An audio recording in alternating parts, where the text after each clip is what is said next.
بتشخر او في حد بينام في جنبك بشخر ومزعجك كثير؟ اليوم راح نحكي عن الشخير، اسبابه، انواعه، طرق تشخيصه، علاجه. هلا في نوعين من انواع الشخير، الشخير الاولي والثانوي. الشخير اسبابه انه في تضيق في القصبات الهوائيه، اللي لما يدخل الهواء بيعترض للهواء فبيطلع لنا الصوت. طبعا ممكن هذا يكون انه اللسان يكون كبير، ممكن تضيق من اللوز، ممكن يكون الرقبه كبيره، ممكن يكون عند الانسان سمنه.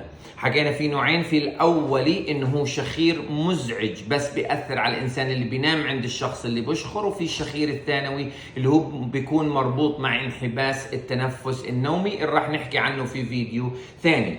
هلا انا كيف كمريض بدي اميز في بين الاثنين؟ اذا الانسان اللي بشخر بصحى ثاني يوم بيكون نشيط، ما بيعرف انه بشخر في معظم الاحيان، وما عنده اي اعراض في خلال النهار، مش تعبان مش مرهق، فالارجح انه يكون الشخير الاولي. وهدول عاده الشخص اللي بينام في جنب الانسان اللي بشخر هو اللي بيحكي له انك انت بتشخر ومزعجه. هلا اذا كان الانسان اللي بشخر بصحى ثاني يوم بيكون تعبان مرهق، ممكن يكون عنده جفاف في الثم، ممكن يكون عنده وجع راس الصبح، في خلال النهار تعبان نعسان بده ياخذ غفوات، حتى ممكن في الليل يصحى وكأنه مخنوق بده يتنفس او حد بصحيه لانه بتوقف تنفسه، فالارجح هذا يكون الشخير مربوط مع انحباس التنفس النومي. طبعا انا تميز في بينهم كطبيب بدي فحص نوم، بعمل فحص نوم بيميز لي ان الشخير اللي عند الشخص هو اولي او ثانوي مربوط مع انحباس التنفس النومي.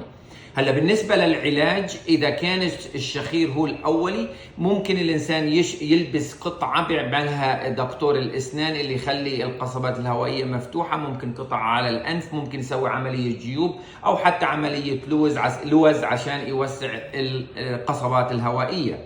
ولكن اذا كان مربوط مع انحباس التنفس النومي فالعلاج راح يكون او افضل علاج هو جهاز السي باب او الباي باب. هذا جهاز بيلبسه المريض في الليل، بضخ هواء على اساس يجبر القصبات الهوائيه على انها تكون مفتوحه، وثاني يوم بشعر المريض انه فعلا احسن، انه نشيط وما بيلزمه ياخذ غفوات خلال النهار. وشكرا.